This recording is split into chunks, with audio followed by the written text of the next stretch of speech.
7 de novembro de 2017.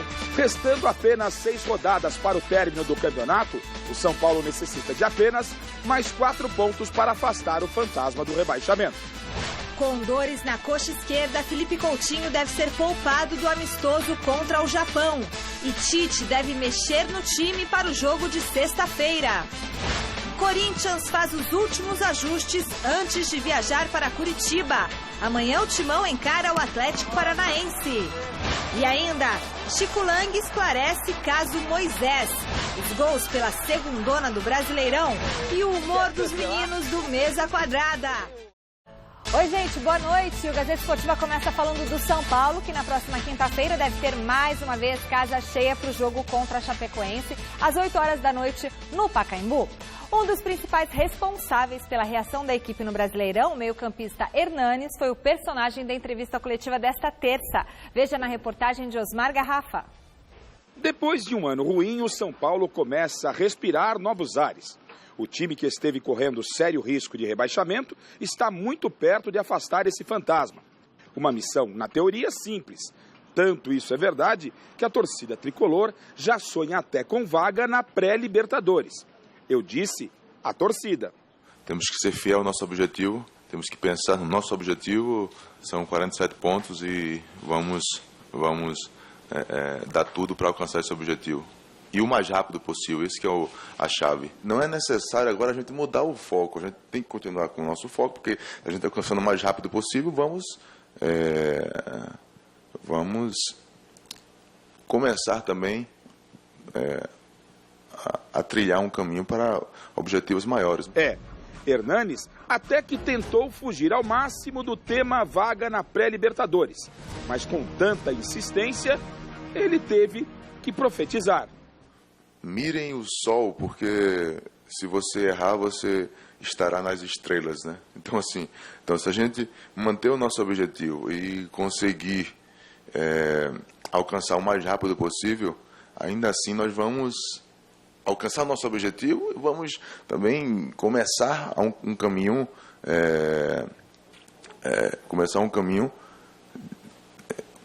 para atingir outros objetivos. Ok, aproveitando o momento profético, Hernanes já projetou o São Paulo sem Cueva. O jogador a serviço da seleção peruana vai desfalcar o tricolor nas próximas 3 partidas. O Cueva tem sido muito importante, né? Tem sido decisivo. O cara, apesar da pouca idade, vamos dizer, mas tem uma experiência grande. É um cara que consegue segurar a bola, consegue ter o passe de qualidade, tem uma visão de jogo muito boa. E com certeza é uma perda considerável. Mas no elenco temos peça suficiente para entrar no lugar dele, dar conta do recado. Apesar do dia ter sido de profecias, Hernanes não quis projetar sua permanência no clube. O atleta tem contrato até o meio da próxima temporada e seu futuro por aqui continua indefinido. Seria algo improvável de acontecer que eu com 33 ano que vem, alguém me compre por um valor alto. Então, acho muito difícil essa transação, né? A não ser que tenha algum outro tipo de empréstimo. Enfim, aí não cabe a mim vir aqui essas questões. Mas eu não estou nem pensando ainda no futuro, né? Isso que é o legal. Quando o momento ele é intenso, você não tem tempo para ficar projetando e pensando muito. Você vive, né? Não dá para fazer as duas coisas. Ou você pensa ou você vive, né? Então, nesse momento eu estou vivendo, né? Aproveitando os momentos com intensidade. Então, ainda não tenho tido tempo para pensar sobre essas coisas. Grande noite para você que acompanha o Gazeta Esportiva. O Hernanes é chamado de profeta, mas no fundo ele é um filósofo. Essa é a realidade. Está aí divagando sobre a vida, sobre o momento, sobre viver o presente. E é isso mesmo, meu caro Hernanes. O que a gente tem de fato é justamente o agora.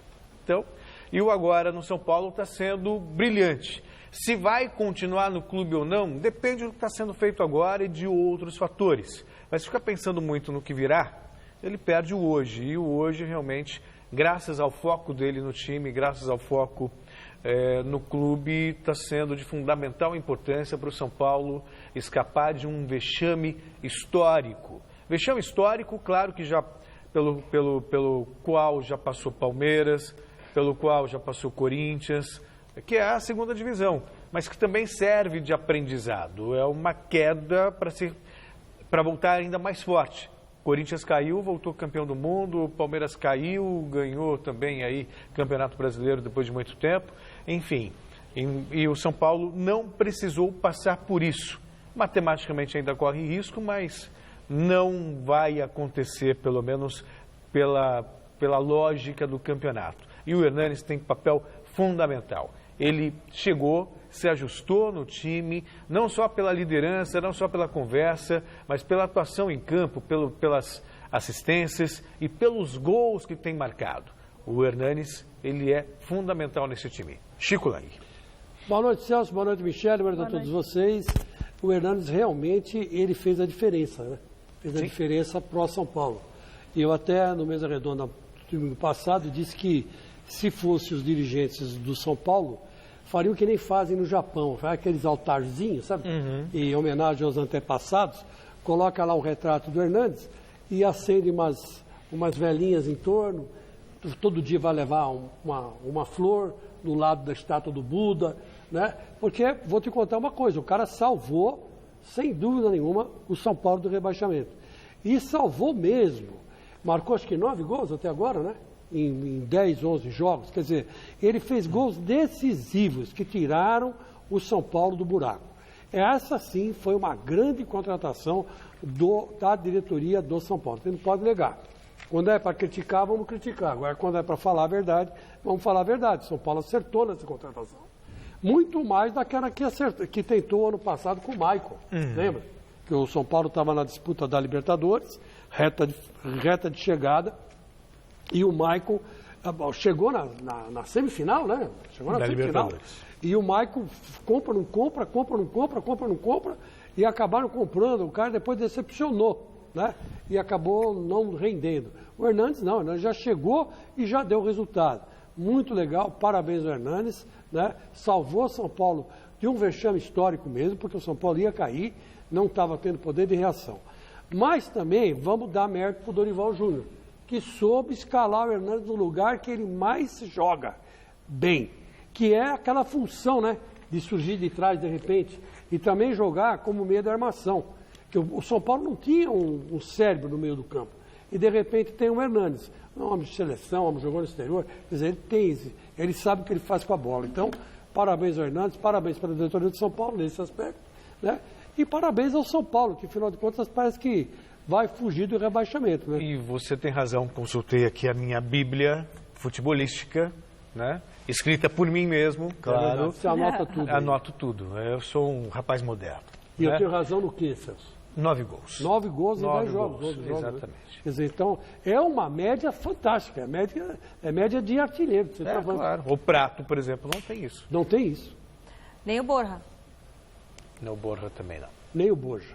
Bom, vote na enquete que está no ar no site gazetesportiva.com e é justamente falando sobre o Profeta. A gente quer saber o seguinte, se o São Paulo não tivesse contratado o Hernanes, o time seria rebaixado para a Série B? Sim ou não? Ou seja, o São Paulo deve ao Hernanes ficar na Série A do Brasileirão? Não dá para você cravar, né? Mas eu desconfio que sim, que o São Paulo Ele fez a diferença nesse time. Ele fez a diferença. Fez, lógico que fez. Se não fosse o Hernanes, o São Paulo teria caído para a segunda divisão. Como fazia a diferença o Rogério Ceni quando jogava, né? Muitos títulos do Rogério Ceni garantiu para o São Paulo. Aquele Mundial lá contra o Arsenal, né? Naquele chute do... Não foi contra o Arsenal. Sei lá. Aquele no Mundial. Liverpool. Do Liverpool. Que aquele jogador inglês mandou no ângulo, ele foi lá e buscou. O Rogério Ceni já garantiu também. Né? E o Hernanes agora garantiu a permanência do São Paulo, hoje está garantindo, né, vamos dizer assim, que ainda faltam 6 rodadas, né? E eu acho que eu preciso fazer um meia-culpa aqui, porque eu acho que quando o Hernanes chegou, acho que a gente fez uma enquete E fui perguntar se o Hernanes era salvador da pátria, e eu disse que não. E é, né, Celso? Pois é, salvou, sem dúvida. Eu sou obrigado a reconhecer que errei na minha avaliação. Às vezes Os acontece. fatos se desmentiram. Mas a que sua bom. expectativa. Claro, mas não tem nenhum Pra problema sorte de São Paulo. não tem nenhum problema em assumir isso. Bom, e agora nós vamos para o humor do Mesa Quadrada. Guilherme Camargo e Vinícius Rodrigues separaram pra gente os lances mais bonitos e também mais bizarros que rolaram no final de semana no mundo da bola. Vamos dar uma olhadinha? Fala pessoal, seja muito bem-vindo, ou melhor, nos faça bem-vindo na sua casa. Uau! Arrepiou. Vamos começar a Mesa Quadrada de hoje fazendo charadinha. Qual o jogador que vive no brejo? No brejo. Vive no brejo? É, no brejo. Não sei. É o David David? Beckham. Nossa, velho, muito ruim, velho. Quer cancelar? Não acredito. Eu tenho uma também, vai. Vixe. Qual que é o jogador que não para um minuto de dar risada? O Ribéry. Não. O Rildo. Não. O KKKKKK. Isso! O Santos reencontrou o Robinho reencontrou o Santos, hein? Teve Enem no final de semana, mas quem levou a caneta foi o Robinho, né, Vini?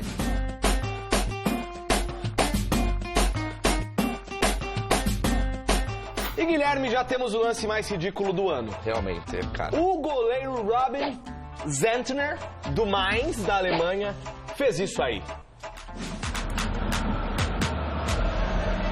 Whoops! Oh my goodness, what a fluff from Robin Zentner! Can he recover? Well, oh man, I'm not laughing at him. Definitely not. A real mess up. He just forgot. Sorry, he just forgot to take the ball. This is fantastic. This is absolutely marvelous. I've never seen anything quite like it.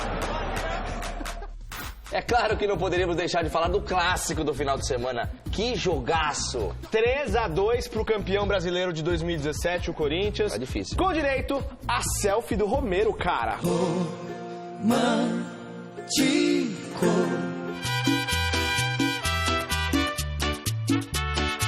E também a Romarinho! Romarinho? É. Caraca, estamos em 2017 e o Palmeiras não ganhou do Corinthians ainda? Eu já sabia. Quer mandar seu recadinho pra gente? Hashtag Mesa Quadrada, mande vídeo, foto, o que você quiser. Ou no Instagram particular, qual é o seu? @GuiCamarda. Ou no meu, Vini Rodrigues TV, manda mensagem, manda um vídeo. Como fez esse jogador aí? Saudades, São Paulinos? Fala Vinícius, aqui é o Paulo Miranda, passando aqui para deixar um abraço para você e dizer que eu tô ligado no Mesa Quadrada, valeu? Um abraço, tamo junto. Valeu, meu mano Paulo Miranda, tamo junto, zagueirão, é nóis. Valeu, um abraço, obrigado pelo recadinho.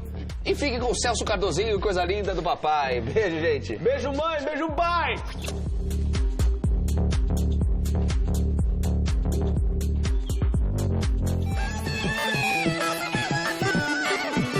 Joga todo o corpo pro lado de lá.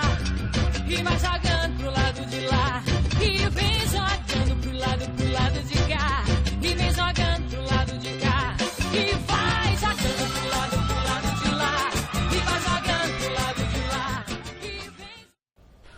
Você me perguntava que eu não tenho a menor ideia, Chico. Nossa. Não, eu não tenho nenhum preconceito com música e tal, né? Mas não existe a menor possibilidade de eu cantar algo assim. Essa é antiga, Eu não tenho a menor ideia do que seja. Como chamava? Axé Blonde. Nem existe mais essa banda. Tem uns 10 anos, mais de 10 anos. Isso? É o Axé Blonde, que era até a Lucinha que canta, irmã do Assis, que trabalhava com a gente, cabeleireiro aqui.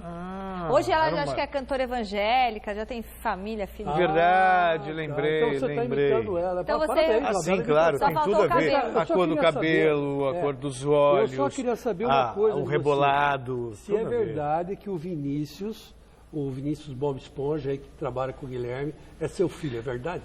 Olha, caso fosse, estaria agora ajoelhado no grão de milho, no canto da parede, e ficaria lá por pelo menos uns 50 minutos. Posso te falar que isso não seria difícil. Difícil seria tira o iPhone dele, tira o celular, deixa ele 50 minutos sem telefone. Isso hoje em dia é castigo para criança. Deixa Não comigo. consegue. Milho? Que nada, eles vão bobear fazer uma pipoca. Agora tira o iPad, o iPhone, vocês vão ver o que acontece. Uma partida abriu ontem a 34ª rodada do Campeonato Brasileiro da Série B. O líder internacional empatou com o Luverdense em Lucas do Rio Verde por 2-2. Veja os gols. Depois de ficar atrás do placar 2 vezes, o Internacional conseguiu o empate por 2-2 contra o Luverdense fora de casa. Leandro Damião foi quem salvou o time gaúcho da derrota. Com o empate, o Inter segue líder com 63 pontos, mas ainda não conseguiu confirmar o acesso à Série A. O retorno à elite pode acontecer no próximo sábado contra o Vila Nova. O assunto agora é a Copa Paulista. A Portuguesa perdeu da Ferroviária no Canindé 2-0 e precisa vencer o jogo da volta no próximo sábado em Araraquara por 2 gols de diferença para levar a decisão aos pênaltis ou 3 gols para garantir uma vaga para a final da competição. Veja como foi o jogo de ida na reportagem de Alexandre Silvestre. Sábado de união da família portuguesa. Confiante para o primeiro jogo da semifinal da Copa Paulista contra a Ferroviária. Quase 4.000 presentes, trocando garrafas plásticas pela paixão. Ou, simplesmente, pagando por ela. Sentimento que resiste à maior crise da história do clube. Está no DNA dessa gente, geração após geração. Lusa, lusa, lusa, lusa, pela camisa, pela história, hoje temos que ganhar. Jogadores chegam concentrados, esperançosos. Só o título leva a Portuguesa ao Campeonato Brasileiro da Série D, a 4ª divisão. Caso contrário, o calendário da Lusa para 2018 terá apenas a A2 do estadual, a Copa do Brasil e, novamente, a tal Copa Paulista. É preciso superar a Ferroviária e depois esperar por 15 de Piracicaba ou Inter de Limeira na outra chave. É difícil, é bom time. É o melhor time da competição. É o melhor time da competição. Não, mas vamos encarar e buscar a vitória, que é o que interessa. São 180 minutos, começar bem nos 90. Subida para o campo debaixo daquela energia positiva.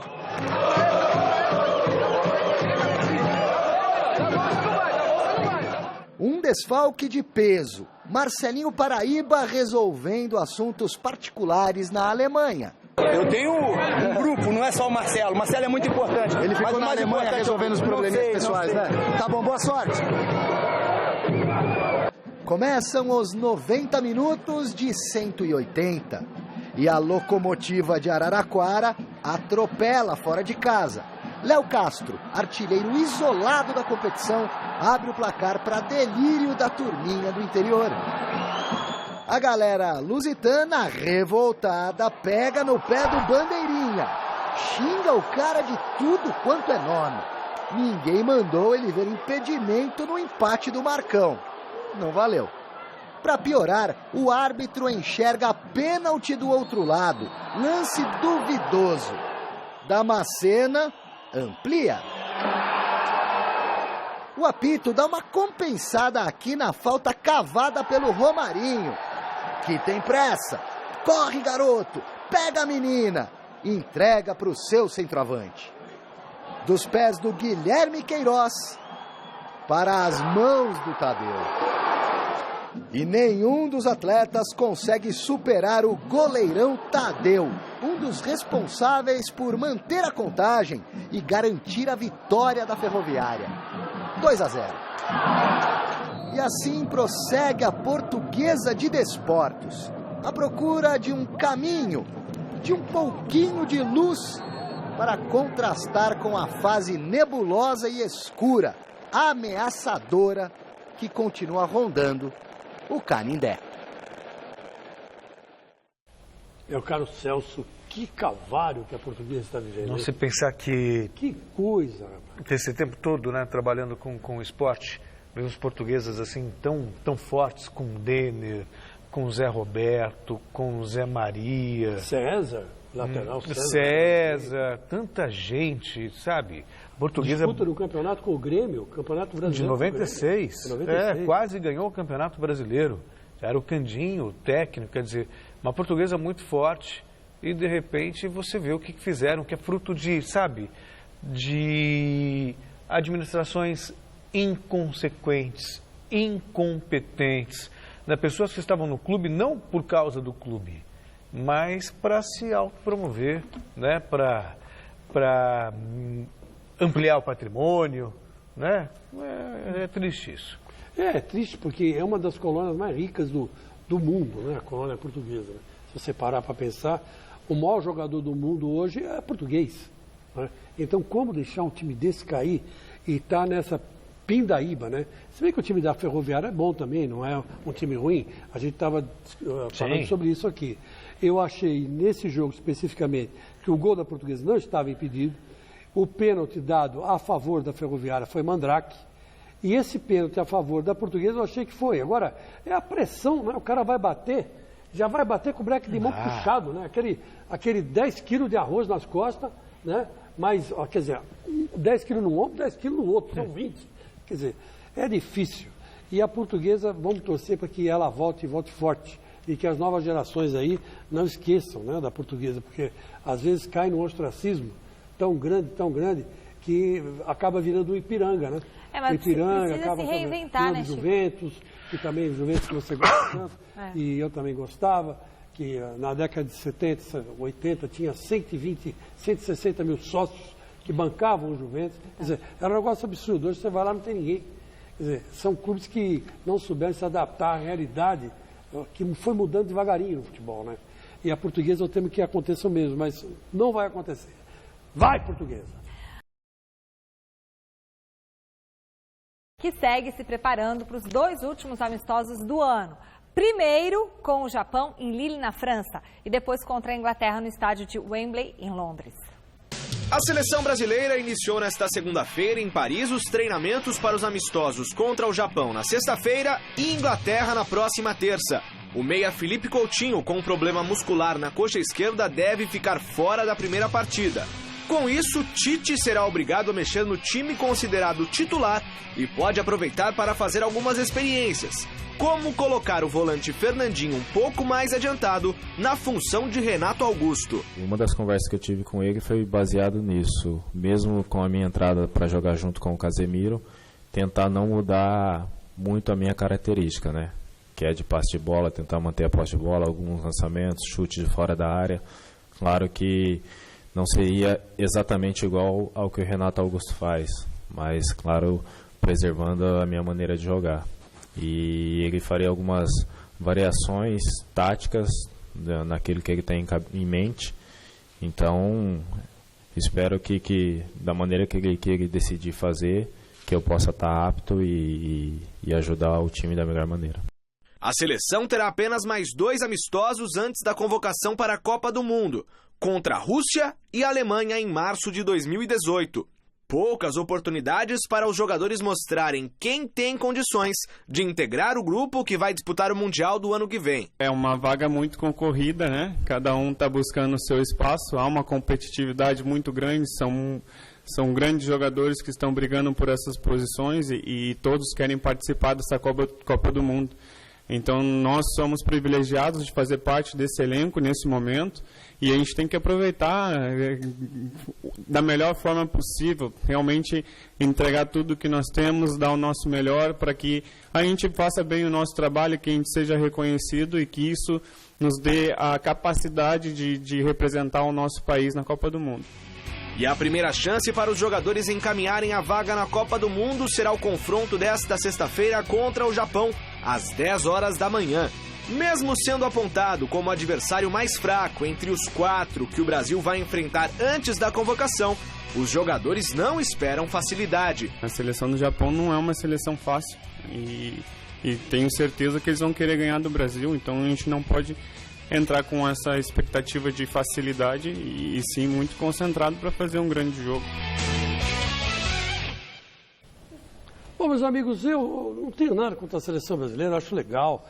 Vai pegar Japão, vai pegar seleções importantes, né? Vai jogar na França, vai jogar lá no estádio Wembley. Mas, poxa vida, eu acho que o Tite não devia ter levado jogadores que estão disputando o Campeonato Brasileiro. Eu vejo 3 times prejudicados. O Corinthians, que teve que ceder o Cássio, o Flamengo, que teve que ceder o menino lá, o Diego, e o Sport, que cedeu o Diego Souza. São caras fundamentais para essas equipes. E o Diego Souza, inclusive, não vai jogar até a semifinal, né, da Copa Sul-Americana. Quer dizer, eu acho isso um desperdício, porque o Flamengo pode ser campeão e pode se classificar para a Libertadores. Então, eu acho que o Tite devia ter parado um pouco para pensar. Será que é mais importante para um clube brasileiro o quê? Um título, ou uma disputa de campeonato, ou jogar pela seleção brasileira? Quer dizer, eu achei que o Tite não se esqueceu da realidade do futebol brasileiro. O Corinthians está na reta de chegada. O Flamengo, um campeonato Libertadores sem o Flamengo, não tem a menor graça. Né? Então, o Sport do Diego Souza vai cair. Pode ser que caia. Então, quer dizer, que eu acho que, sabe, o Tite faltou um pouco de bom senso para o Tite nessa convocação, que não vai fazer a menor falta. Será que o Cássio vai jogar? O Diego vai jogar? O Diego Souza vai jogar? Não vão jogar. Eles vão lá para compor o grupo. E os times deles aqui no Brasil precisando de ajuda. Santos, ainda sonhando com o título brasileiro, o Peixe encara o Vasco amanhã na Vila Belmiro. Um dos destaques do time nesta temporada é o goleiro Vanderlei. E o repórter Adriano Dolfi bateu um papo exclusivo com o jogador. Olha só.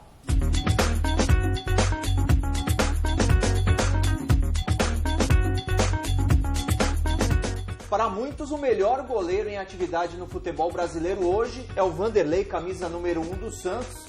Muito obrigado por ter batido esse papo aqui com a gente, Vanderlei. Agradeço pelo convite. E logo de cara eu vou perguntar, é o seu melhor momento na carreira? É complicado falar, né? Eu acho que eu venho fazendo bons anos, né? Eu acho que isso é um diferencial meu, né? A regularidade eu acho que é muito importante. Eu acho que é um ano mais falado pela imprensa, né? Também teve jogos assim, acho que muito acima, né? Jogos de muitas defesas no mesmo jogo, defesa de pênalti no último minuto, aí acho que a imprensa falou um pouquinho mais. Mas eu creio que desde que eu cheguei aqui no Santos eu tenha tido uma boa regularidade, eu acho que isso é muito importante, né? Ainda mais para um goleiro, né? Eu acho que você ser regular é uma das coisas principais de um goleiro. Em vários momentos decisivos aqui do Santos você pegou pênaltis, né? É uma característica sua também, você estuda o batedor, você tem uma técnica já pré-estabelecida na hora da decisão do pênalti. Isso é muito de cada goleiro, né? Tem goleiros que gostam de estudar o batedor antes dos jogos, tá vendo? Eu não procuro muito ver não, até porque hoje em dia com as mídias, com a TV, passando todos os jogos, você vem acompanhando os atacantes, né? Eu prefiro mais o momento, né? Fazer uma leitura de momento ali, esperar o quanto eu puder e tentar acertar o canto, né? Que aí já é uma grande chance de você defender o pênalti. Mas eu acho que isso é individual de cada um tem uma técnica, tem um tipo de trabalho, um tipo de leitura de jogo, né? A minha é mais ali de esperar no momento mesmo, esperar a batida do adversário e procurar acertar o canto.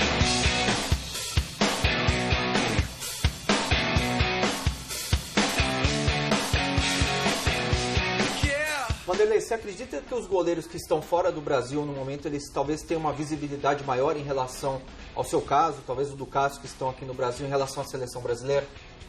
Não sei, cara, depende, né? O treinador da seleção brasileira está no Brasil, né? Viveu muito tempo aqui no Brasil.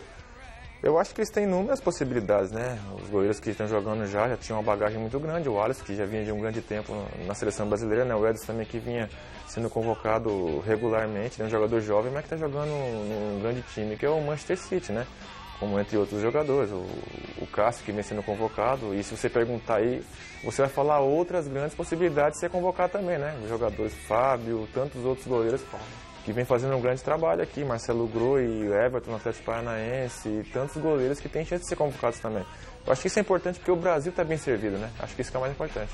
Vanderlei, foram 2 trocas de treinadores, Dorival Júnior, depois Leverkusen e agora o Elano, né? O que isso interferiu nesse ano do Santos para talvez ficar um pouquinho mais distante aí do Corinthians? Você acredita que isso tem interferido na parte técnica também? É porque são cabeças diferentes, né? Não tem como você comparar. Até é ruim você ficar comparando um treinador com o outro, né? Cada um tem essa metodologia de trabalho. O Elano teve uma semana para trabalhar, que foi um tempo bom pro jogo contra o Atlético Mineiro. E em campo a gente viu o resultado, né? Nossa equipe esteve muito bem, dominou o jogo. Uma equipe que buscou atacar o tempo todo e, felizmente, o resultado veio, que é o mais importante para dar uma tranquilidade maior para a sequência do campeonato.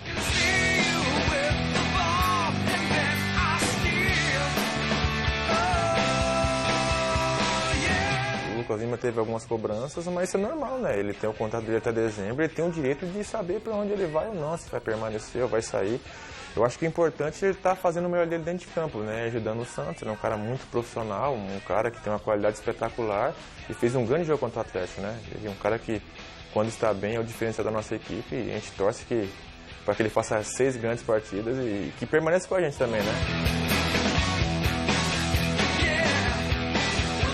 Aquela frustração da partida com o Barcelona, você acha que já ficou para trás? Aquilo marcou muito a torcida ficou muito chateada. Como que foi particularmente para você depois daquela partida, a eliminação? Aí você tem que tentar mudar o foco, né? Pensar na outra competição que você tem, porque o tempo não para, né? E as competições também não. E graças a Deus a gente conseguiu recuperar um pouquinho, né? A gente conseguiu se manter nas primeiras posições do Campeonato Brasileiro e a gente espera manter assim até o final.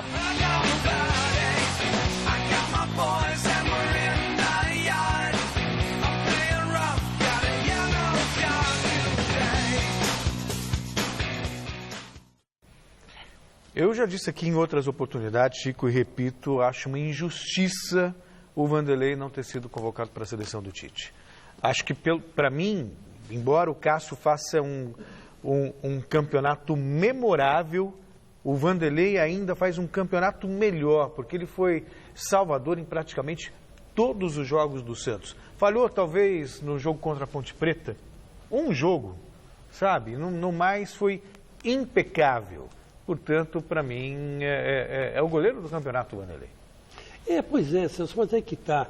Ele é um cara meio tímido, né? É um cara que não se apresenta, é um cara meio fechadão. E talvez o Tite leve em consideração esse outro lado dele, esse lado fora de campo, meio quietão, meio caladão. Os outros goleiros, né, têm muita personalidade. Então, você pega os goleiros que estão na seleção, o Alisson, o Cássio e o outro qualquer mesmo? O Alisson, o Cássio e tem mais um. E o Ederson. E o Ederson. São todos goleiros de personalidade.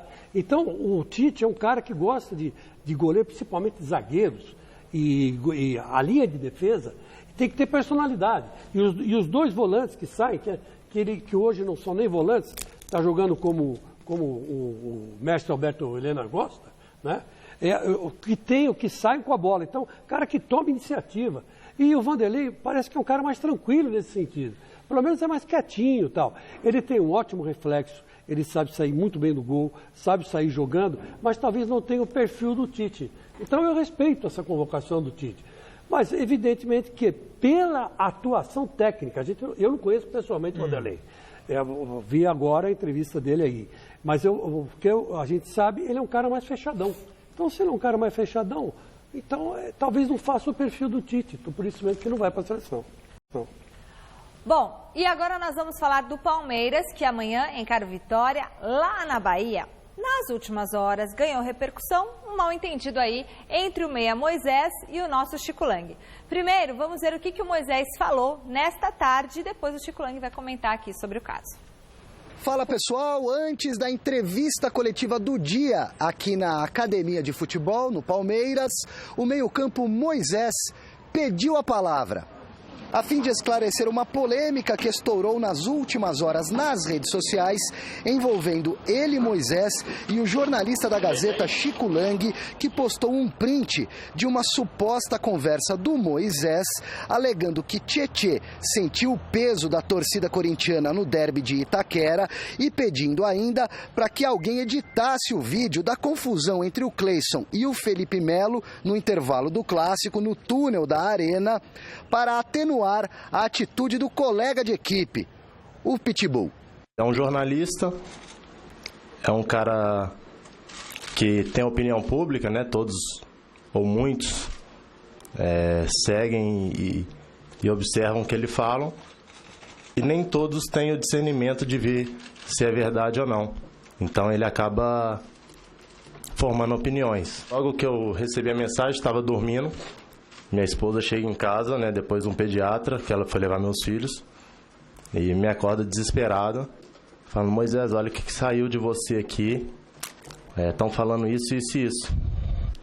Cara, acordei assustado, né, é revoltante quando você vê uma mentira sendo falada sobre a sua pessoa. E eu trabalho num clube onde tem várias pessoas, imagina se isso se cria uma dúvida, né, será que falou, não falou? Mas graças a Deus que aqui dentro todo mundo me conhece, sabe a forma que eu procuro lidar.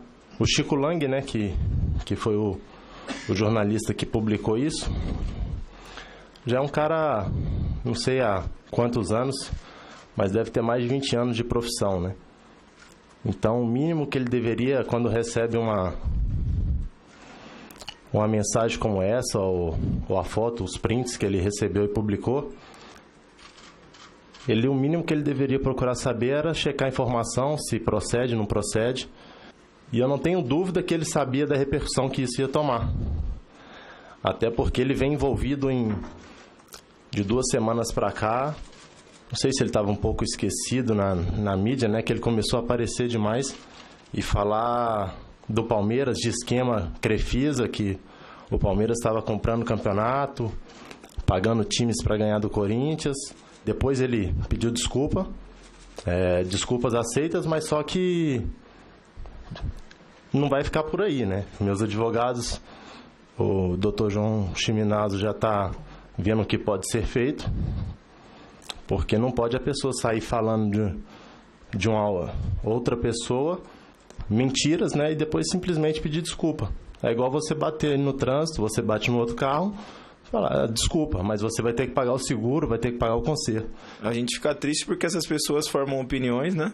Querendo ou não, isso acaba ocasionando outro tipo de mal-estar, né? Muitas vezes quando essas coisas caem nas redes sociais, as pessoas acabam procurando a gente, falando coisas que a gente não gosta de ouvir.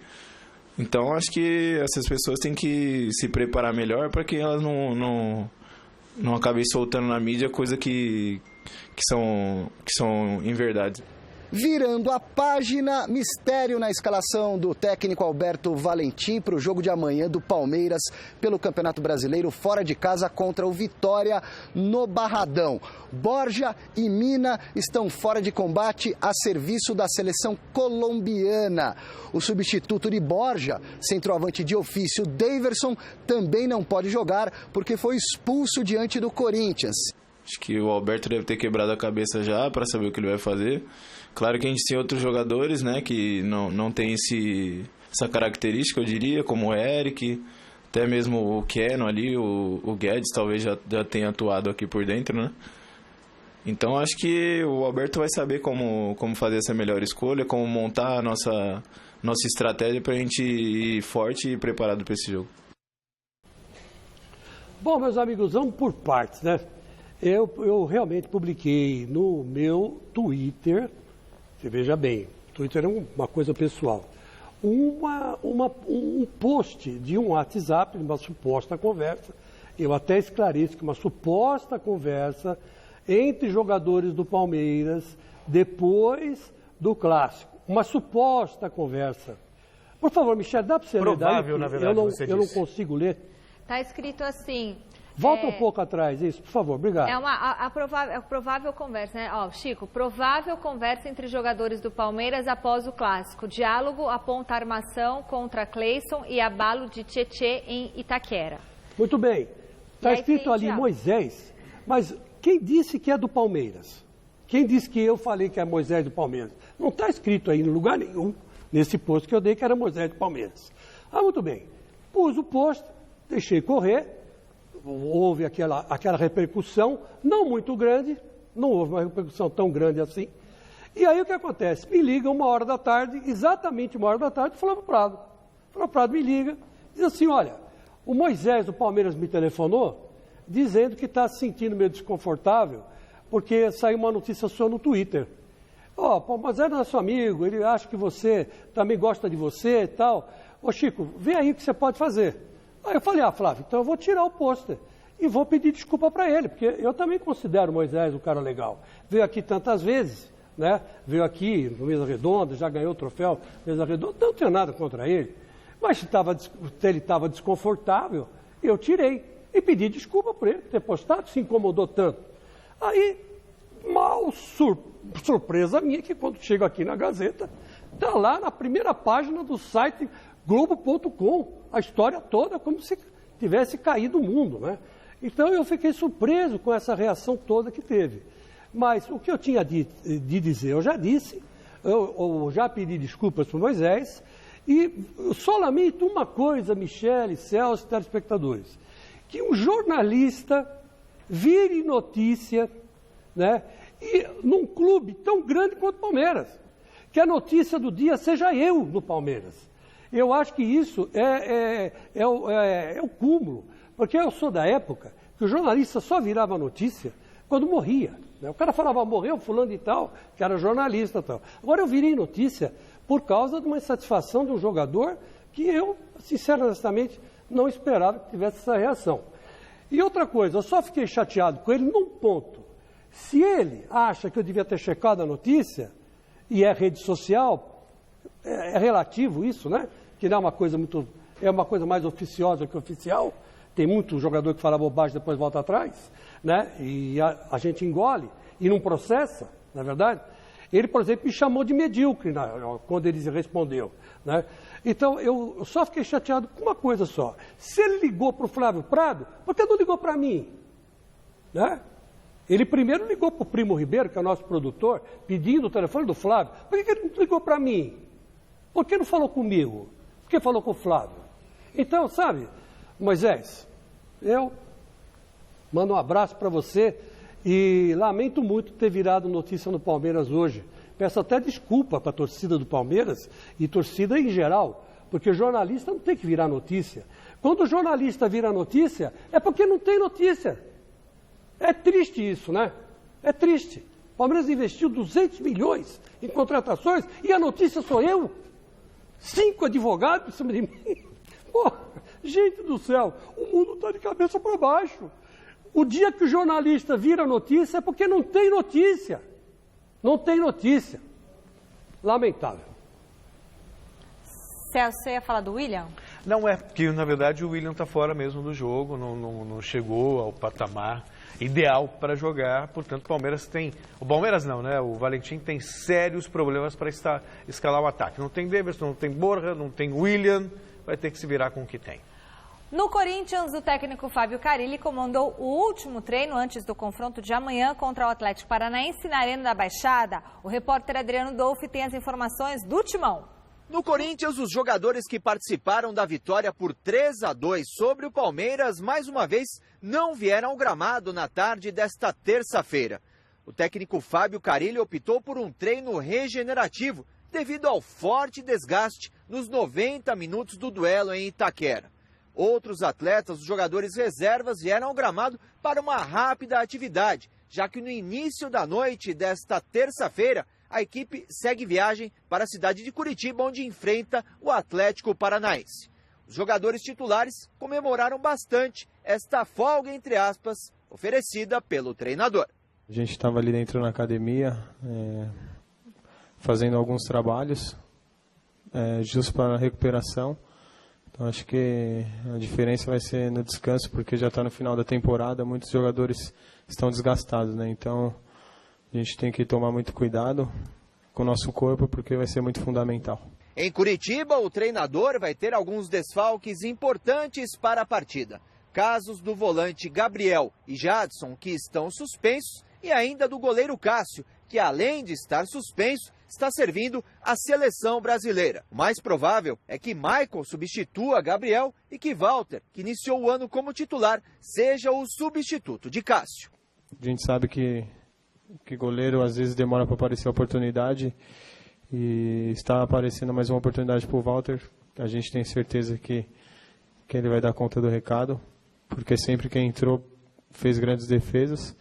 Então é um cara bem tranquilo, um cara que trabalha firme e que respeita o cara que é da posição, que é o Cássio, né? E nesta terça-feira, o jornal Marca da Espanha noticiou o interesse de clubes espanhóis, entre eles o Barcelona, no futebol do lateral Guilherme Arana, tido como o novo Marcelo do futebol brasileiro. Vamos ver o que Guilherme Arana falou sobre esta notícia. Eu fico muito feliz de poder ser comparado assim como um novo Marcelo, porque é um cara de outro mundo, né? Muita qualidade, todos sabem.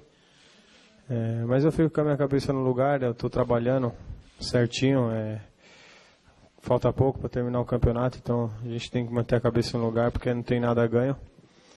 e trabalhar forte, porque temos mais 6 finais e se Deus quiser vamos vencer, vamos coroar esse campeonato com o título. Esse jogo contra o Palmeiras no final de semana pode ter sido realmente um divisor de águas. O Corinthians fez um primeiro turno brilhante, sempre com a força do conjunto. Então, nessa força do conjunto, você tinha um Arana jogando bem, um Romero jogando bem, o Jô fazendo gols, Jadson, Rodriguinho, Fagner. Quando alguns desses jogadores caíram de produção, o Corinthians, consequentemente, também caiu. Então, o Arana deixou de ser o mesmo, o Romero deixou de ser o mesmo, o Jadson até perdeu a posição, o Rodriguinho não estava jogando tanto, o Fagner andou falhando muito. E, de repente, contra o Palmeiras, todos esses jogadores que estiveram em alta, caíram no segundo turno, voltaram a jogar bem. O Fagner fez uma partida brilhante, o Arana fez uma partida excepcional. Aliás, a imprensa espanhola especula que o Barcelona também está interessado no Arana. Um vice-presidente do Barcelona assistindo o jogo no camarote E aí isso repercutiu na imprensa espanhola. O Arana jogou bem. Ele deu, inclusive, ele jogou na marcação do Keno. Pois é, e teve, né? E o Keno foi anulado contra o Corinthians. E aí você viu o Rodriguinho jogando melhor também. Então, com esses jogadores crescendo novamente, o Corinthians se torna forte. Eu acho que havia uma questão, não só uma queda técnica, mas também uma queda de confiança. E esse jogo contra o Palmeiras pode ter fortalecido, né, a confiança que estava em baixa, e o Corinthians vai forte contra o Atlético Paranaense. Repito, o Corinthians precisa de 4 vitórias, independentemente de qualquer outro resultado, para ser campeão brasileiro. Mas talvez nem precise disso se os rivais tropeçarem no meio do caminho. Então, um empate, por exemplo, contra o Atlético Paranaense pode até ser um bom negócio, como teria sido um empate contra o Palmeiras. Mas o problema do Corinthians contra o Atlético Paranaense é esse retrospecto lazarento que é contra o Corinthians. Esse Atlético Paranaense é uma asa negra do Corinthians. E vou arriscar até dizer um negócio aqui. Se o Corinthians ganhar desse time... Olha, o Corinthians já jogou com esse Atlético Paranaense e perdeu com um gol de Paulo Baier. Quando acabou o jogo, eu liguei para o Andrés, porque o Andrés era presidente, e o Corinthians tinha aquele timão, com o Mano Menezes, Ronaldo, todo mundo, e perderam deles lá, né? E o que aconteceu foi o seguinte, eu liguei para o Andrés e falei, Andrés, contrata o Paulo Baier. Ele falou, tá louco, eu sou louco de contratar esse velho caindo aos pedaços. Falei, o cara só faz gol no Corinthians. Então, o Atlético Paranaense tem essa sina.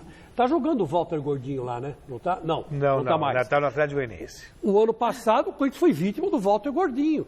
Quer dizer, é uma sina que o Corinthians tem com esse Atlético Paranaense. É uma asa negra no Corinthians. Se bem que tem uma boa lembrança também, sabia? Qual é a boa lembrança? Teve uma Copa do Brasil, se não me falha a memória, em 97, o Corinthians perdeu o primeiro jogo aqui em São Paulo por 2-1. Tinha que ganhar lá por 2 gols de diferença, que parecia uma coisa absurda. E venceu por 6-2. Pô, Deus te ouça. O técnico era o Nelsinho Batista. Pelo amor de Deus, cara, mas eu nem lembrava disso. Era o Nelsinho Batista. Não, só para você ver que não é só tragédia. Não, mas para você ter uma ideia de como esse time me dá arrepio. Quando eu olho o Corinthians, eu vejo Corinthians e Ponte Preta, Corinthians e Atlético Paranaense, Corinthians e Bahia, eu falo, pronto, lá vem bomba. Né? Os caras vão fazer bobagem, porque são times que levam muita sorte contra o Corinthians. É como era o Juventus da Michele. Resultado final da enquete do site gazetesportiva.com. Se o São Paulo não tivesse contratado o Hernani, seria rebaixado para a Série B? E aí, o que vocês de casa acharam? Acharam que não, 51% dos votos. Então, não seria rebaixado para... Não seria rebaixado. Com o Hernanes ou sem Hernanes, o São Paulo iria escapar. É o pensamento aí dessa maioria. Eles não concordaram com a gente. Torcida prepotente, né? Claro que dependeu do Hernanes. Mas tudo bem, o programa de hoje fica por aqui. A gente volta a se encontrar amanhã às 6 da tarde. E Tchau. nós nos vemos no Jornal da Gazeta já. Até sexta.